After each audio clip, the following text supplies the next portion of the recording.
You're listening to Head South Radio. I'm your host, Kat Meyer, founder of Head South. This podcast is dedicated to prioritizing pleasure and removing the stigma and shame around sex. We're here to explore the wide landscape of sex, intimacy, and relational wellness with curiosity, honesty, and zero judgment. The conversations are for educational and entertainment purposes only. They are not a substitute for personalized medical, mental health, or professional advice. And now, on to the show. It's so good to see you. I would love for you to give our listeners a little intro of who you are and what you do. So my name is Nicole Leinbach Hoffman, recently married, so still getting used to that Hoffman edition, but love it. And what I would tell people is I'm a self-described retail geek. I definitely love the business of retail, and more specifically, the category of sexual health and wellness in the business of retail. Okay. And so how did you get into that? So I was one of those kids like in high school who sort of annoyingly knew what I wanted to do when I grew up. Not all the fine print details, but I knew I wanted to like work in the business of retail. And I grew up outside Chicago. I ended up going to school in Chicago at a place called Columbia, studying retail business. And so I got to learn about all the jobs that existed behind the scenes. I mean, everybody understands what it's like to be a consumer, but I wanted to understand what it's like to actually run the stores and run the business. So that meant wholesale and retail. And very quickly, post graduation, I was holding roles in like national brands with like Adidas America as a marketing director for them, and Franco Sardo Footwear as a marketing director for them, and working at places that with clients that were all over the country and even the world at one point, where just connecting the consumer to retail and brands, essentially. And so then how did you get into sexual wellness? Because we'll talk about Stimulate, and that's why you're on the podcast. So let me know about Stimulate and how did you transition into that category? Yeah, because I did start, my 20s were definitely spent in fashion without, across all categories of fashion. But by the time I was 28, I actually started my first company, Retail Minded, and I started working with a lot of trade shows originally within the fashion space, but very quickly it started to cross between a lot of categories. So whether it was flooring to fashion to, home goods, there was truly, if you can imagine it in a store, it has a trade show. Post COVID, one of my longtime trade show clients asked me to do some stuff around adult novelty specifically. So while I had sort of touched in the category before, this was a bit of a bigger project that I dove into with that research. I really not only just fell in love with the space, but felt there was a void in the space that didn't fully encompass how I define sexual wellness, which is head to toe, young to mature, purpose to pleasure. It's not just novelty. I mean, there's a lot of purpose and pleasure that isn't, for lack of better words, just, adult novelty, but it's our birthright. So with that, that really led me to ultimately starting Stimulate. Can I ask you what your sex education was like? Yeah, I mean, it continues every day. I mean, I think that even as humans, we're never fully completely educated because as individuals, we continue to learn and our bodies will always change. And as an individual myself, I had a hysterectomy at 32 years old. And, I'm in my 40s now and I've, had two children. And just as a individual again, like I've gone through education like with my friends, but in a more professional setting, I've now been able to join experiences like at the Sexual Health Alliance. And I was just in China at an event for sexual health empowerment for women's learning, specifically a wide range of sexual health and wellness, even in visiting medical centers and clinics there that service, in this case, women, but certainly there's more than just women who need support.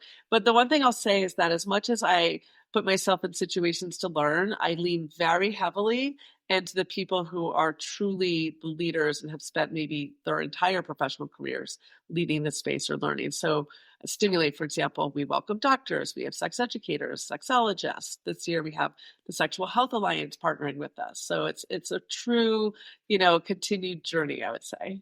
I wanted to ask you about this is your third year, correct? Yeah. And so what was it like launching the first Stimulate? Because I was only there last year, which was the second year, so I didn't get to experience the first year. So what was that like kind of moving into this space? How did your family, friends, was there any stigmas around what you were doing? Like you're literally pioneering into a space that is taboo. 100%.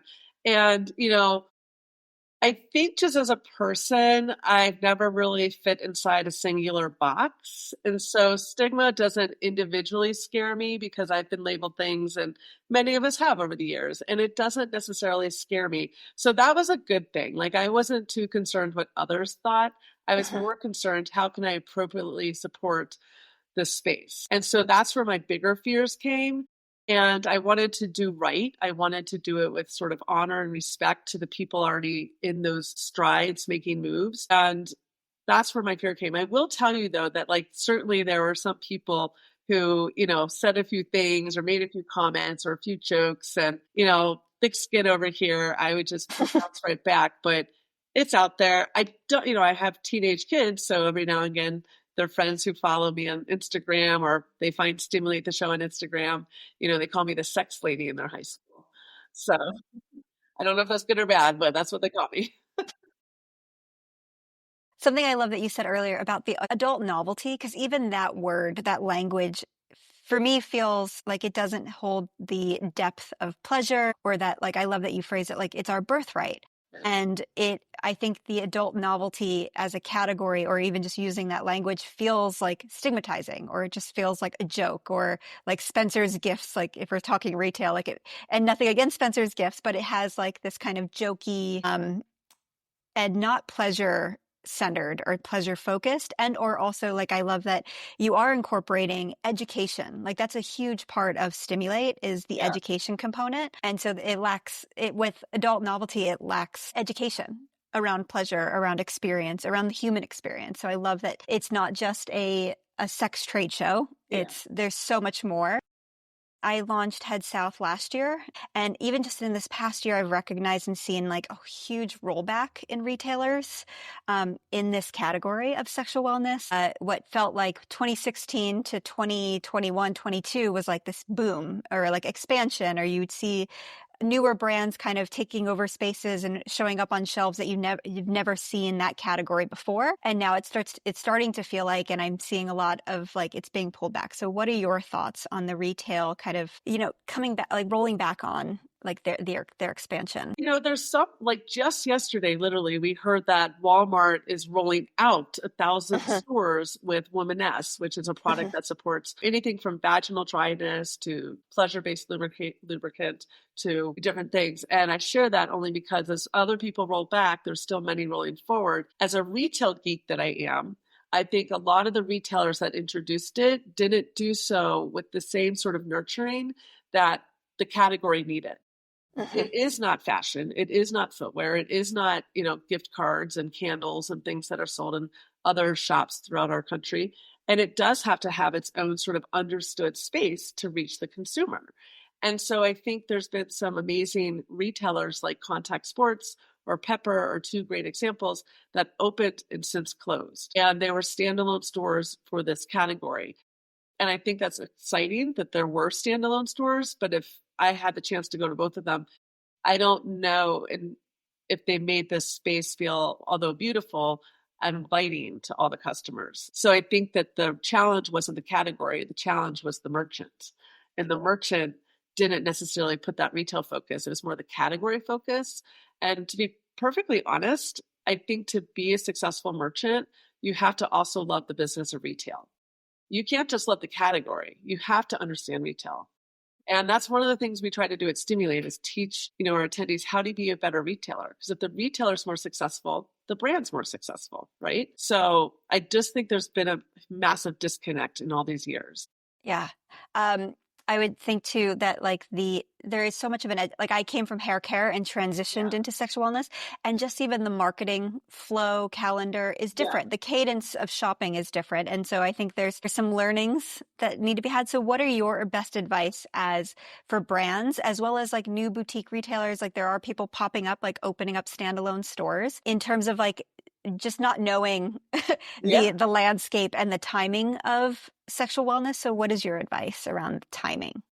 I would say that Are you talking about timing to introduce the product category or? I think more timing of like launching products, Okay. introduce like, so if it's even that, like educating people and perhaps not having that support. Like I went to contact sports as well, and it was a beautiful space. It was so well done. The design, conceptually, it was Yeah. really cool. But in speaking with the people at the front, Yeah. they didn't really know anything about the brands that they carried. They didn't know Yeah. anything. There was no educational product knowledge was lacking that I found. 100%. And it was a bit intimidating to touch. As a consumer, I felt a Yeah. little bit intimidated to touch and engage with the product. And those are questions the vendor, the brand can even ask the retailer. How do you plan to merchandise this? Like, not every retailer is the right partner. On the brand or retail side, you're making an investment in each other when you decide to be a partner, right? The Uh-huh. transaction, of course, exists where the retailer purchases from the vendor or brand, but then the retailer has to sell to the consumer. So once you're getting into the store, doesn't mean that's a success alone. So, there is that engagement in the conversation, and your frontline ambassadors of the business, those are the people that are ultimately selling your product and selling any other product in that store. Too often, and I literally just had this conversation yesterday with a retailer, a very respectable retailer who's been doing this well for a long time. And I said they were struggling with their frontline staff. And I said, well, who are you hiring? And most of the people they hire love, the act of sex. They're very into like sexual, just free will and different things. But very few of them have either a retail background or even a passion for retail, which unfortunately positions them to be in a place where they have to now train their staff to still participate in what the store needs to do, which is merchandising displays, opening and closing responsibilities, point of sale transactions. I mean, these are things that are not sexy, right? But it's part of the process. And so I think that's one of the biggest challenges we see in retailers in this category, more specifically than others, is we're not hiring people that actually love to communicate and help customers and love to create displays that are dynamic and engage sales and drive customer engagement. We're hiring people that just love this category. And that alone doesn't teach them about what they're selling. It doesn't teach them about how to talk to a customer. Like, Kat, let's pretend you walk into a store and there's someone who, or let's reverse this. Let's pretend I walk into a store because I'm older than you. And, I have maybe a Gen Z and someone might not really understand like some of the needs I'm looking for or what I'm looking for, or even my expectation of customer care. Okay. And that immediately puts a barrier to them wanting to talk to me because they're like, oh, I can't relate to her. And now we're in a challenged position. So I honestly think that's a big reason a lot of retailers struggle.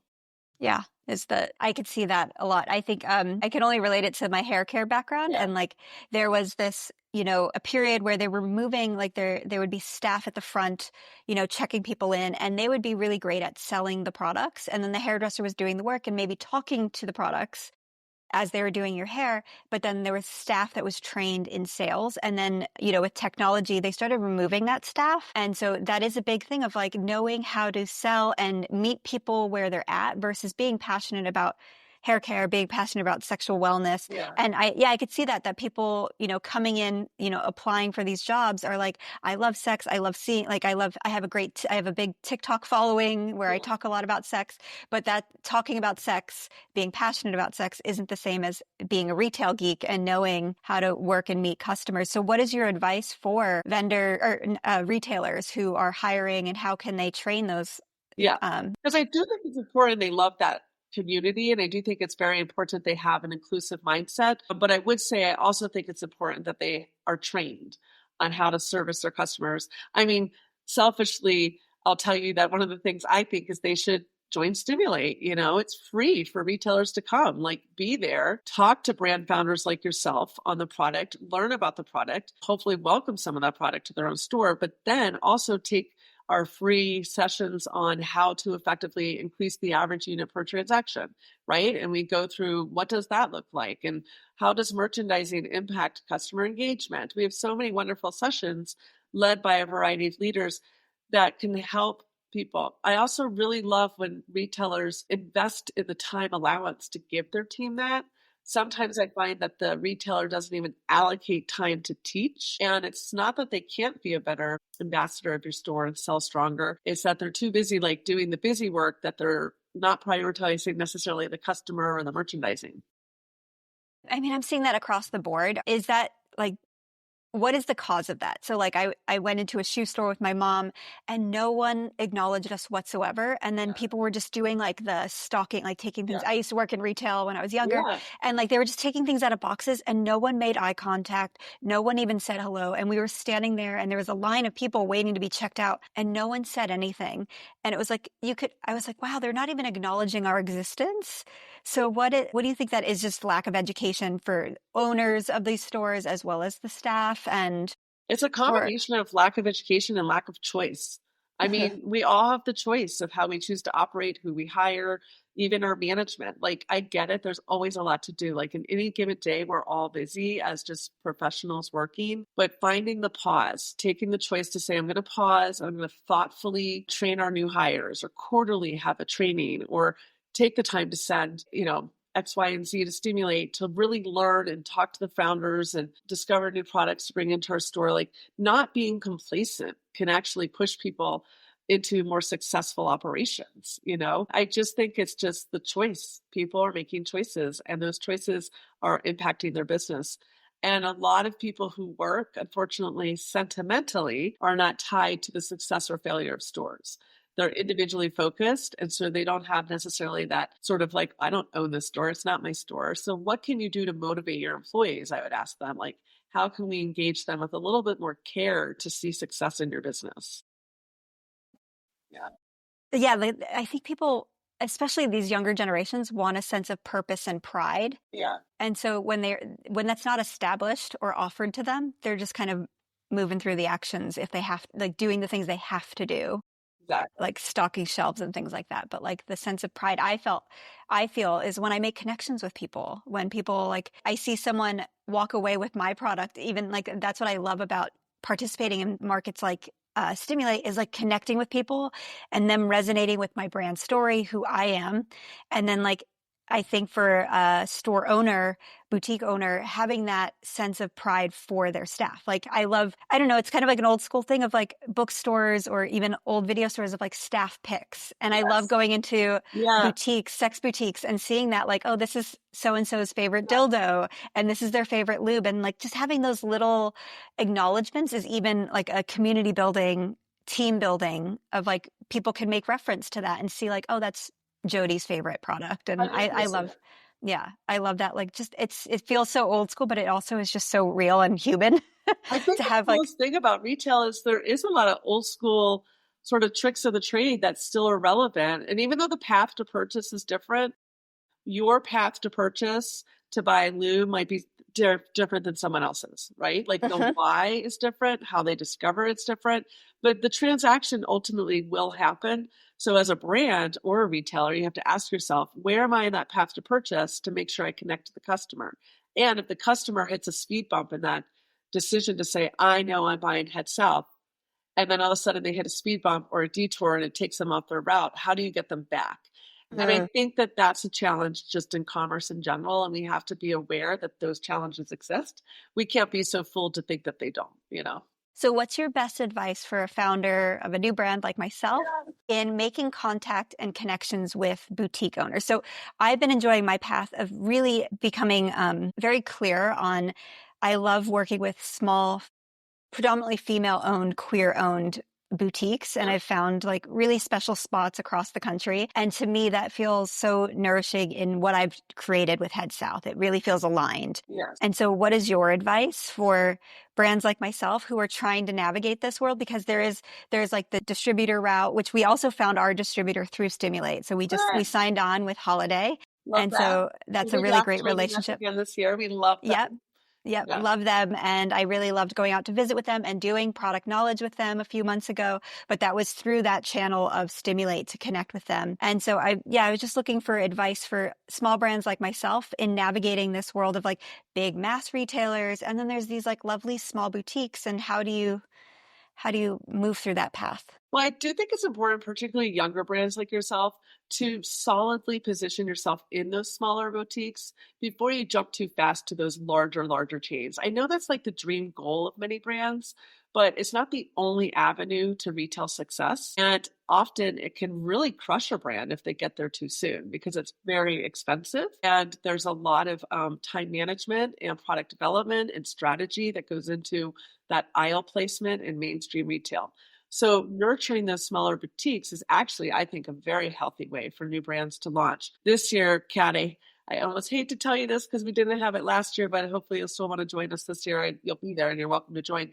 We're actually doing an emerging brand mentor experience where we're bringing in 6 mentors for 20 new brands coming to Stimulate. It's their first trade show ever, but they may have been existed for 2 years and just now becoming a trade show, entering into their market, or maybe this is a recent launch within 6 months and they're debuting at Stimulate. But we want all the brands to learn, like, how do you position yourself for success?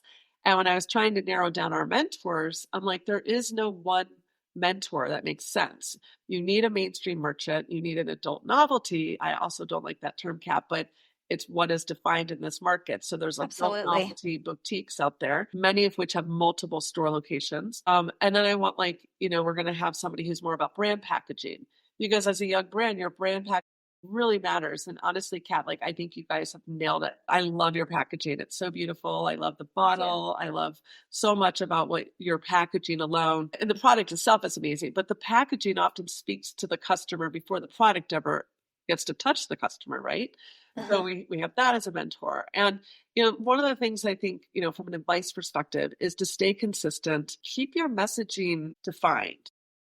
A lot of brands just go off on tangents and different conversations. And that's possibly because they don't have a marketing strategy. We're all small businesses, many of us. And, understanding that the reason bigger companies might get bigger is because they stayed focused on what their messaging was, their branding was, the goals were. Basically giving yourself a report card, like monthly, bi-weekly, however you want to do it, to be like, okay, have I consistently made sure that this is my avenue of reach? Does my audience understand who I am? Am I misleading my audience by some of the posts I'm sharing? Or maybe that's the goal. Some people are like, I want to be everywhere. Other people stay very focused. So ask yourself, what do I look like outside looking in as a brand to others too? Because our perspective is one thing, but consumer or even your friends or family perspective could be wildly different. So stand in others' shoes on occasion to make sure you best understand your own shoes.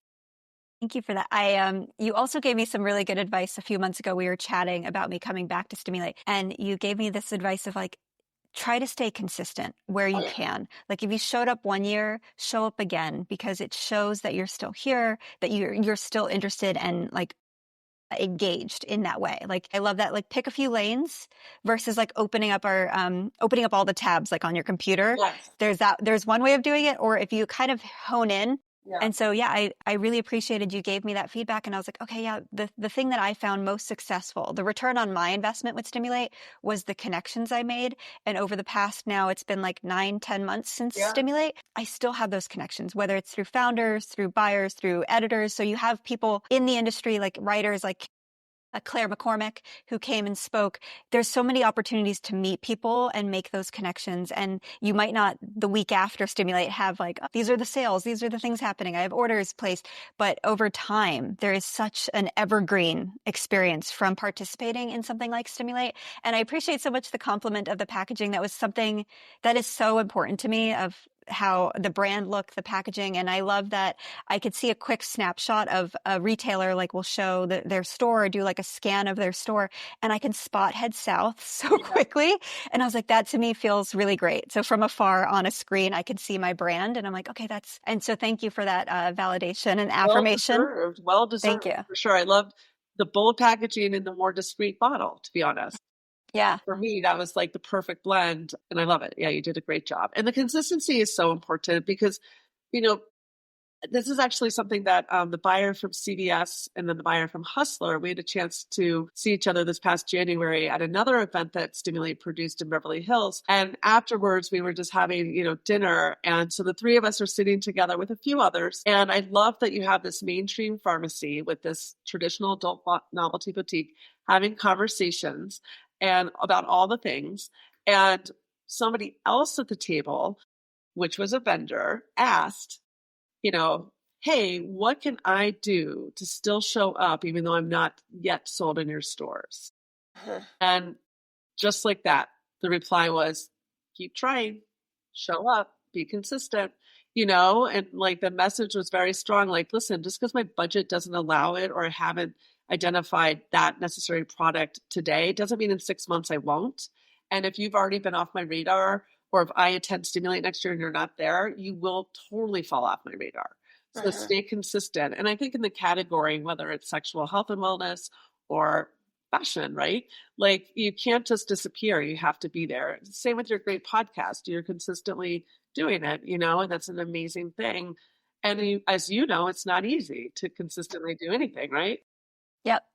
Truly. And I think I'm so grateful to have this podcast. And I launched with the podcast first, even though I came from product background in hair care. But what I learned in hair care, I worked for a brand called Hair Story. And my job and role at Hair Story was producer of storytelling. So we would cast people, bring people in and share their hair stories. And it would be women shaving their heads, people going gray. It wasn't an intention of selling a hair wash. It was an intention of sharing stories. And I think that's such an important part. And so that's what motivates me around this brand of Head South is the conversations that we're having. And for a small brand, because I can't keep releasing products, especially now, and that's going to, I'm going to get there in conversation with you about, it's harder and harder these days to create product and bring it to market. And so having the podcast, having my blog, showing up consistently with the product as well as the podcast is how I'm navigating, the storm that is the world we live in. So I wanted to move into, there's so much censorship right now. There's policies, tariffs. We're seeing a lot of it. I'm sure you're seeing a lot of it in your feed of what's happening. What is your advice right now? What are you forecasting for brands, retailers in this kind of environment where censorship's happening? Things are getting harder and harder to come to market. So immediately the first thing I think of is education at its core is something I'm super passionate about. And so I'm not the expert in tariffs. I'm not the expert in social media censorship, but we're bringing in two experts who are just stimulating. And while I see it all the time, what I react to is how can we better help this audience of people challenged by this?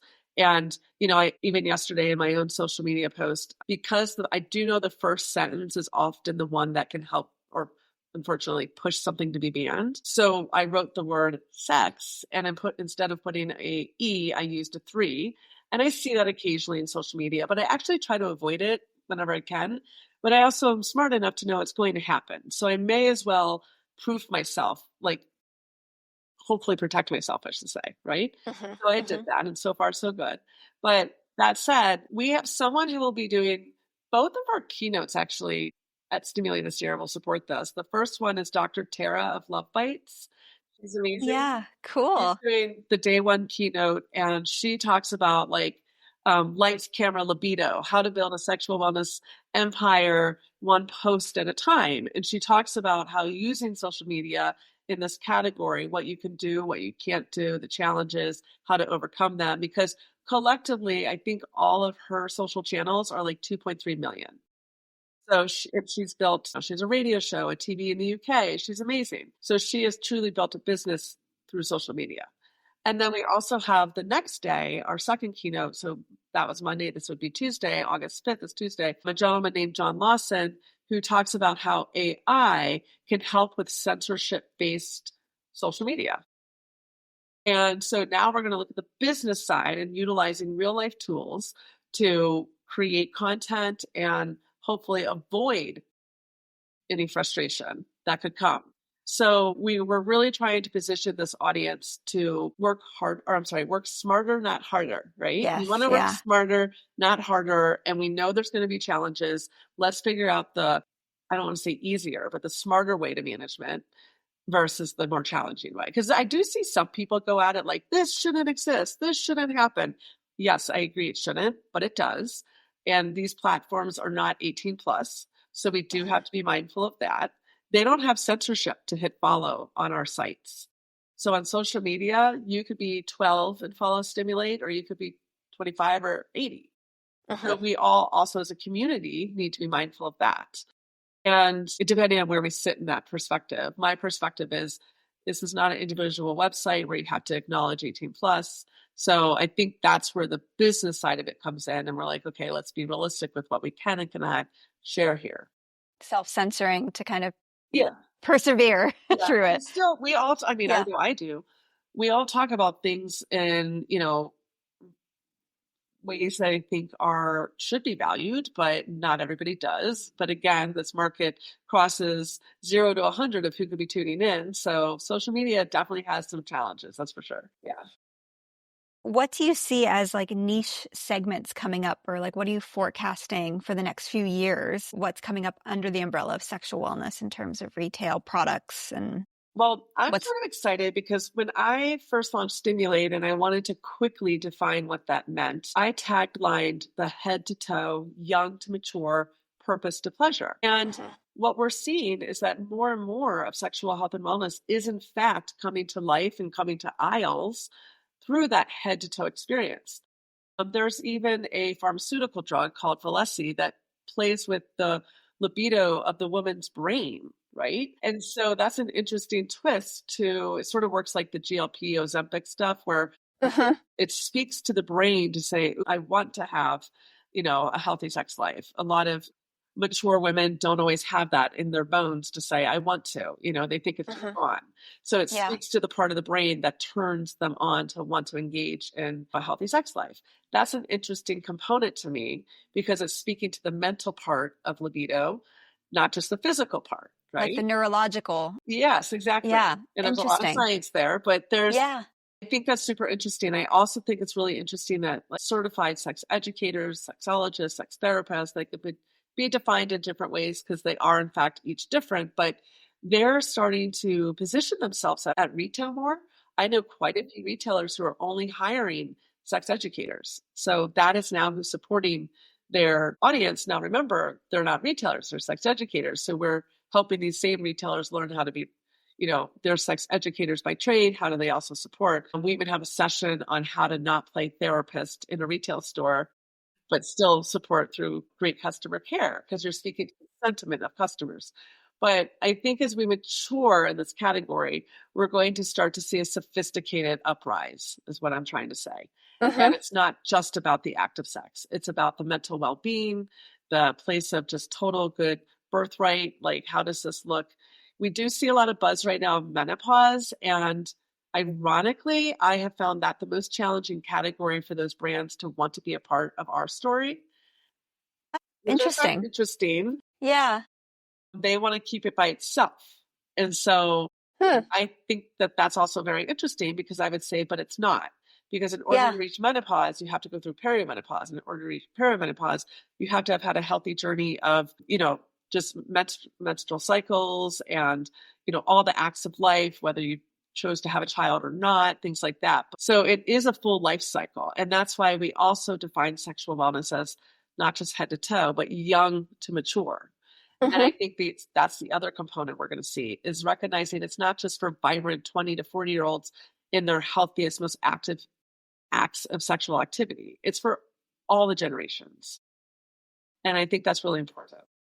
So you're speaking to like menopause brands or product line, like companies that are hesitant to join and be a part of Stimulate because they want it as like a separate They see it as category, a standalone. Yeah, because we a do have, standalone. I would say pleasure focused products are the majority of our show, but we do have menstrual based and even like Yeah. STDs, contraceptives. We're launching some crazy brands this year that are doing insane work within contraceptive space. We'll have Phexxi there, which is a vaginal birth control cream, so it's non-hormonal.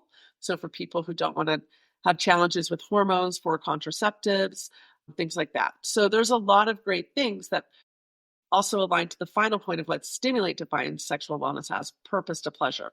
Like Yeah. there is a purpose of birth control, right? But it also Yep. aids in pleasure. And I don't think those should be separated in conversations or in stores. I think that if you're buying, whether it's anything from pleasure products of any kind, because there's so many, why not also have the option to purchase an STD? If you wanted to, right? At the convenience of the same place. So there's a lot of different range out there. And I think as we evolve, we're going to start to see more overlap of that range. Like to your point earlier, like an adult novelty store, I think we'll start to also begin to introduce some of these other things. It won't just be about novelty, Yeah, there's going to be some integration of these like overlap, like very much overlapping categories and specifics, and people recognizing like owners, boutiques, distributors recognizing like there's a demand for that in the same space, especially if those spaces feel safe to have these types of conversations. 100%. I wanted to share a few weeks ago, I did a consumer facing marketplace out here in LA. And what was interesting, I was so surprised because it was myself and my friend Whitaker, who's also coming. She messaged me. She's coming to Stimulate for her first trade show. Her brand is Amore Sui. And so they're doing the female design butt plugs. And so I'm so excited that she's coming. And so she and I were at this consumer facing one, which we were the only sexual wellness there. Everything else was more in line of like clothes, fashion, jewelry, candles, gifting products. And I was like, I am so surprised that they like accepted my application given the category. And then while we were there, it was in efforts to support the Altadena fire victims. So that was a big part of the market. And these two women who were, I'm going to say 70, if not almost 80, walked up and they had their little canes. And sometimes you can get a feeling of like, oh, they're going to be offended by, like, they're going to recognize, because people will see Head South and be like, is this skincare? Is this hair care? What is this? Is this candy? Like, it's always a confusion. And then when I say like, oh, it's sexual wellness, some people are like, oh, tell me more. Or they're like, what is this? And so I was anticipating that kind of response of like, what? Oh no, not for me. And it was so hysterical because the one woman turned to the other. She couldn't hear. And her friend was like, it's sexual wellness. And she's like, I need to get a vibrator. I lost my vibrator in the fire. And I was like, and we were so bummed. Whitaker and I were like, oh no, we don't have vibrators. We have butt plugs and lube. But I wish I had a vibrator for you. And so I want to encourage people of like, I love your, it's a range and it's never ending if you don't, like, if you allow yourself to explore, educate.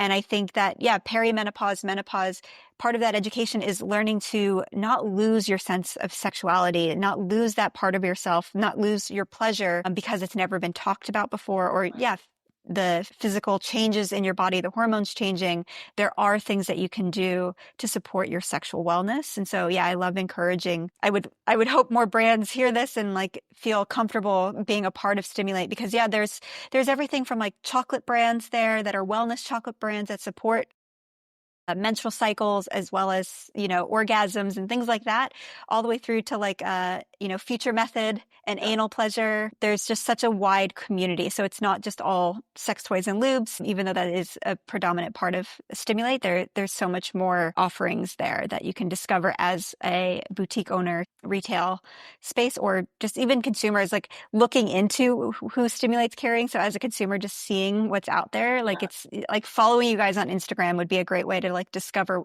like I didn't know about this product that can help neurologically shift the mindset around female libido. Like I'm in this space and I had never heard of something like that. And that sounds amazing. So I'm definitely going to look into that. Yeah, there's so much untapped products there. And I think, at the end of the day, the pleasure is kind of the fun part. I hate to say it that way. Like we're humans, right? Like that's a fun thing to dive into. But the purpose part for many is actually necessary to even get to pleasure, right? Like we actually have pelvic floor therapists who come and identify tools such as lubricant to be a very much a necessity for their patients to enjoy, having maybe a partner sexual engagement because historically they've been in too much pain. So there's so much around it. And I think it's a community when we get to work together, be together, and ultimately build together. That's the best part. I love that. Nicole, you're such a great community builder. It's so incredible. So beyond building like what you and Dan build with Stimulate, like that world, I've done other trade shows and things like that. And the elevation of the experience is so incredible. The warmth, the organization, the clarity that comes through while you're there, while you're preparing for it. You guys do such an incredible job. Can you give our audience just a little bit more information of who's invited, how they get there, what's going on, and so they can find you and hopefully show up in Nashville? Yeah, I would love that. So Nashville, you can call it Nash Vegas, whatever you want. It's a great city to host a trade show, and it's very vibrant in both individual experiences. So you can, shop, listen to music, eat great food, do whatever you want. But more importantly, join us at Stimulate. Our handle for Instagram is Stimulate the Show. And our website is the same. So stimulatetheshow.com. It is completely complimentary to certified retailers. So if you have an EIN number, you're an active retailer, this is a complimentary experience, including our education. We have an after hours party. We have, of course, lunch each day. A lot of great highlights this year. We have a female founders moment, which Kat will be a part of. And while that's invite only, we have a few other, fun surprises. We even have a little bracelet bar this year. You can see it's stimulate if you're watching. Last year we had a trucker hat bar. But the real goal is product discovery and meeting the founders, hopefully connecting with brands that you've maybe already introduced to your store and new ones as well that you can grow as the consumer market changes. You want to make sure you're keeping up with that.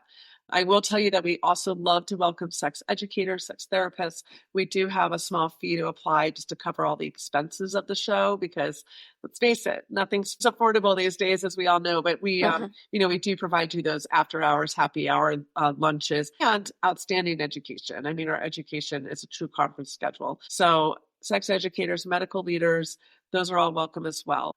Who we don't invite though, and this is different, Kat, than other shows, are vendors that don't exhibit. And, it's so funny. We've been sort of challenged with that a few times with a lot of vendors saying, well, I want to come, I'm just not going to exhibit. And my reply is, how is that fair to our exhibitors? So Kat's sitting at the lunch table having lunch, sitting by this assortment of buyers. How is it fair if you're also sitting there and stealing those conversations? I literally look at that as sort of a conflict of interest. And when you talked about community building earlier, while we're all about, being inclusive and welcoming, this amazing group of leaders, who we won't welcome are the people that, the way a show is positioned is for brands to support your retailer. If they don't want to be there in that space, then unfortunately, we will not have a pass for them at the show. So, I think that's a tough love approach, right? But yeah, quality, not quantity, has always been our approach. And we continue to make those, choices that are kind of hard, but I think it's best for our exhibitors. Yeah, no, I appreciate that disclosure of that because it is, I think it's different from a trade show that might have a consumer facing day. Yeah. I've participated in that. And so that makes sense for people to walk the floor. Yeah. I've done that myself to see if is this the right vibe for me to exhibit? Like maybe I want to, and so I appreciate the clarity of this is B2B, we're nurturing, and the exhibiting brands like myself are here to make those connections at the lunch, which by the way is such a good lunch. Yes, exactly. To be provided. It's so healthy. It's warm. It's not weird sandwiches. It's really good, nourishing food that you because I've done some trade shows and you're kind of scrambling with fast food, weird options and eating pizza in a corner, where this is a beautiful sit down lunch meal where everyone at the table is, like we mentioned, sex educators, vendors, retailers, editors from magazines, things like that, all coming together and communicating and sharing stories and just talking about each other, their brands and what they're working on. And so to have that, actually a person coming just to kind of observe, takes up space that it isn't fair. So I appreciate that kind of boundary. Boundaries are important in this industry. And that's the other thing. We have strong security there. There is a sense of we're really trying to protect our community that chooses to be there. And that also means protecting who shouldn't be there. Yeah. And we're very thoughtful. And I appreciate you sharing that earlier, that, we really pay attention to detail because we really try to, not because we think it's just a show experience. We think it's a longevity experience of how do you build relationships, because the show's annually in August, but we also do little events throughout the year at doctors' offices, and we do digital webinars for free every month. And we do a few select learning experiences at a premium, but year round, we want to support this community as best we can. And I think building trust is the best way to do that. And I also appreciate you guys have always, I've sent feedback back and written to Dan and said oh, I noticed this thing or this thing happened, or we, you guys also provided the contacts so that people can do follow-up outreach, and some of the emails bounce back, things like that you guys are so receptive. And so that also builds this trust of you guys are really doing a great job. I have to, it's such a very, very considered operation. I appreciate that. I think we're maybe the only show that's not vendor owned in this category. So I think there's another, consideration there. We want to see all vendors be successful, not owned. We ourselves are not a vendor. So we're not positioned to be your competitor. We want to see you thrive. So I think that is another sort of tone that sort of helps sort of push stimulate. Anything else you'd like to share before we wrap up? No, I just am really happy, Kat, for you because I love seeing your continued conversations and love seeing Head South and stores I visit throughout the country. And I'm really excited to see you in August. Thank you, Nicole. Have a great day. I appreciate you so much. Yes, you too.